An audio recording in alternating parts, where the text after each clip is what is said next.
Bismillahirrahmanirrahim. Assalamualaikum warahmatullahi wabarakatuh. Waalaikumsalam warahmatullahi wabarakatuh. Terima kasih kepada ibu-ibu semua yang sudah menyempatkan waktunya dan selamat datang di pertemuan kedua adalah dengan materi atau judul yang akan kita bahas hari ini adalah tentang pendidikan dan pengasuhan kepada anak. Sebelum ke pembahasan, saya mau menyampaikan kepada ibu-ibu semua terkait materi ini, mudah-mudahan ibu bisa berinteraksi aktif di materi ini agar ibu memahami materi yang kita pelajari hari ini. Saya mau nanya, Bu, apa sih yang dirasakan oleh ibu sebagai orang tua dari segi bahagianya dan dari segi menyulitkannya? Gitu. So, mangga ibu pilih badai di walam, sahan badai ngawalam. Segi bahagianya apa sih Bu saat mendidik dan mengasuh anak?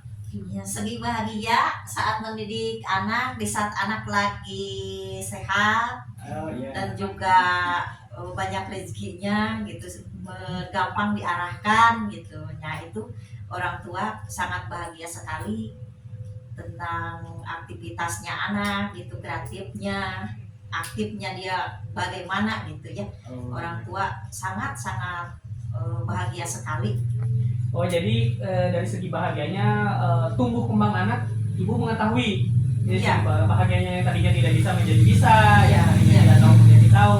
Itu dari didikan seorang atau pengasuhan dari seorang ibu dan seorang ayah. Ya. Kemudian Bu, ada lagi yang mau berpendapat?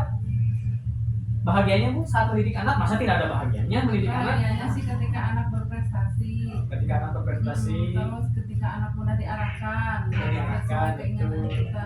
Ya, itu sebetulnya hal-hal yang memang kita inginkan saat kita mengasuh dan mendidik anak. Saat kita diarahkan, anak itu mengikuti apa yang kita arahkan. Tapi ingat Bu, arahannya harus ke hal yang positif ya, jangan ke hal yang negatif. Kemudian ada lagi satu pertanyaan Bu, selama ibu mengasuh dan mendidik anak, ada nggak hal yang menyulitkan?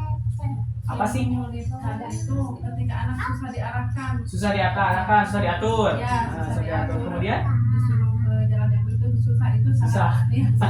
Ya, kadang-kadang memang jadi polemik Bu saat mengasuh anak itu lebih banyak sisi negatifnya kalau kita memang tidak sadar Bu.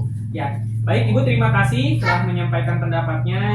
Jadi pengasuhan dan pendidikan pada anak ini ada ada suka ada dukanya Bu. Tetapi yang paling penting adalah dapat mempererat rasa sayang ibu kepada anak, perhatian ibu kepada anak itu ditingkatkan kembali dari pengasuhan dan pendidikan kepada anak.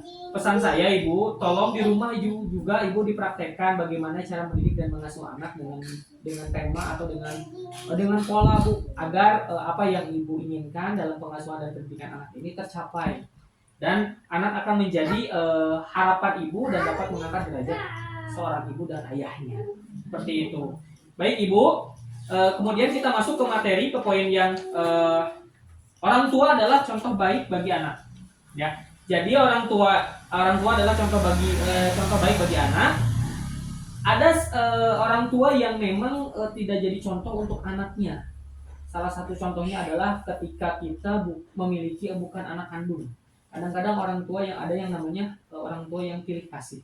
Ada yang namanya ibu tiri, bapak tiri atau ayah tiri. Terkadang kasihnya itu kan terbagi Bu, gitu ya. Ada sedikit perbedaan antara anak kandung dengan anak yang memang bukan anak kandungnya, gitu. Tetapi mudah-mudahan ibu-ibu di sini bisa bisa menyayangi semua anak-anak yang ada, anak kita maupun orang lain, karena kasih sayang itu kita berikan ke siapapun yang memang membutuhkan, seperti itu.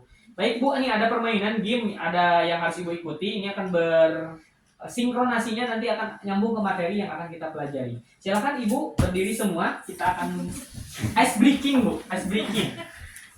Ya, silakan berdiri. Kalau misalkan saya bilang kepala, Ibu juga menunjukkan kepala. Saya bilang pundak, lutut, kemudian kaki. Nah, di sini biasanya suka dipakai lagu Bu, di anak-anak atau PAUD suka ada nyanyinya. Contohnya seperti ini: kepala, pundak, lutut, kaki, kepala, pundak, lutut, kaki. Tolong Ibu dipraktekkan coba ya, dilakukan sebanyak dua putaran dengan tempo yang agak cepat. Jadi kepala, pundak, lutut, kaki, kepala, pundak, lutut, kaki. Oke, siap. Mulai siap Bu ya? Siap. Oke siap. 1, 2, 3. Kepala, pundak, lutut, kaki, lutut, kaki. Kepala, pundak, lutut, kaki, lutut, kaki. Cepat, lebih cepat. Kepala, pundak, lutut, kaki, lutut, kaki. Kepala, pundak, lutut, kaki, lutut, kaki. Oke cukup. Terima kasih. Baik Ibu. Sekarang saya akan mempraktekkan apa yang saya katakan. Tolong jangan Ibu ikutin. Saya mengatakan pundak, tapi Ibu jangan megang pundak. Ya, pegang anggota tubuh yang lain. Ya, konsentrasi, fokus, jangan sampai Ibu mengikuti alur yang saya katakan. Contoh, oke, saya bilang kepala. Nah, konsentrasi Bu. Ya, sekali lagi. Pundak. Lutut. Jawab atau Kaki. Boleh pegang yang mana tapi asal jangan Jangan yang dikatakan sok. Coba. ngomong. Boleh pegang yang mana saja silakan. Lutut. Kepala. Kaki. Lutut. Kepala. Oke, temponya lebih cepat. Pundak. lutut. Lutut. Kaki. Oke, cukup. Terima kasih tepuk tangan untuk kita semua. Baik, Ibu, silakan duduk kembali. Silakan Ibu duduk kembali. Terima kasih sudah melaksanakan gerakan-gerakan yang tadi. Nah, saya mau tanya nih Bu, apa yang Ibu rasakan saat melakukan gerakan-gerakan tadi? Silakan. Ada yang mau menjawab? Kayaknya kesulitan ya kalau disuruh. Kesulitan. Kesulitan. Pegang apa yang dibilang apa? Jadi satu, konsentrasinya Kurang. Ya, konsentrasinya kurang, kesulitan, kemudian lamun cek bahasa Sunda nama pabelit gitu ya. Ada lagi Bu, apa yang Ibu rasakan saat Ibu melaksanakan gerakan-gerakan tadi? Ya gitu Pak Bu. Oke, jadi Bu, sebetulnya gerakan-gerakan yang tadi Ibu gerakan atau laksanakan sebetulnya ini ada hubungannya dengan pola pengasuhan atau pendidikan pada anak.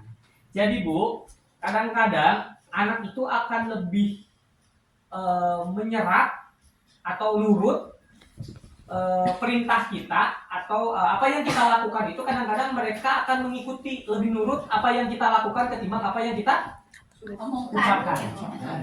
Jadi bahasanya Bu seperti ini ya, lebih mudah mengikuti apa yang dilihat daripada apa yang dibicarakan atau diinstruksikan.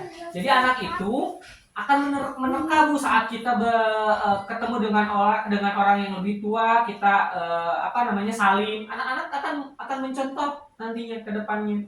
Tapi kalau misalkan ayo silahkan ikum atau salim dulu, mereka tidak akan mau mungkin Bu. Karena mereka tidak satu mungkin tidak tahu caranya salim itu seperti apa dan harus ke siapa dulu nih gitu kan. Jadi mereka akan mencontoh, kita menjadi contoh yang baik untuk anak-anak kita agar nanti anak kita menjadi apa yang kita mau. Kemudian Ibu, anak-anak itu lebih peka ke hal-hal yang negatif. Jadi saat Ibu melakukan hal-hal yang negatif, anak itu akan lebih cepat tanggap. Contoh saat Ibu memerintahkan kepada anak dengan gaya yang antagonis gitu, pokolotot gitu kan ya. Itu otomatis anak akan memerintah ke orang lain pun akan sama seperti itu. Gitu alibinya karena ibu saya juga seperti itu kalau nyuruh gitu kan. Beda kalau misalkan kita memerintah dengan mulut saja, contoh seperti yang saya sering katakan saat kita memerintah kepada anak, "Dek, ambilin pulpen di lemari." Itu anak tidak akan merespon langsung. Itu harus 2 sampai 3 kali baru. Cek bahasa Sunda lamun can kakean ngalayang mah mau makanya. Orsi gitu. Itu anak-anak gitu ya Bu. Tapi kalau kita misalkan menyuruh anak, "Dek, ambilin bapen di lemari," tapi kita sambil bergerak gitu. "Dek, itu ambilin bapennya di lemari." Itu anak itu akan merespon kepada kita gitu. Jadi akan menjadi contoh untuk anak-anak. Jadi sekali lagi Bu, lebih mudah mengikuti apa yang kita lihat daripada apa yang kita dengar. Begitu pula dengan anak-anak Bu, anak-anak akan lebih cenderung mencontoh, meniru perbuatan daripada perkataan orang tua. Jadi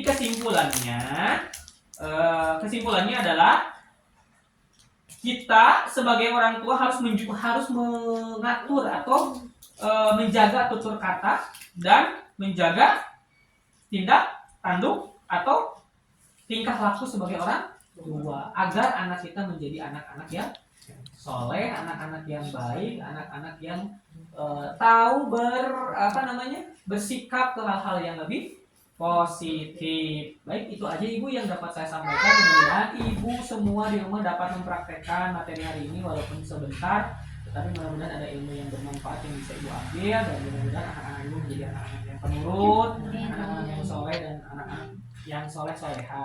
Baik, itu aja yang dapat saya sampaikan. Terima kasih banyak atas perhatiannya. Sehat-sehat selalu untuk Ibu semua dan keluarga. Semoga apa yang diinginkan cepat terkabul oleh Allah Subhanahu wa taala. Akhir kata, assalamualaikum warahmatullahi wabarakatuh. Waalaikumsalam.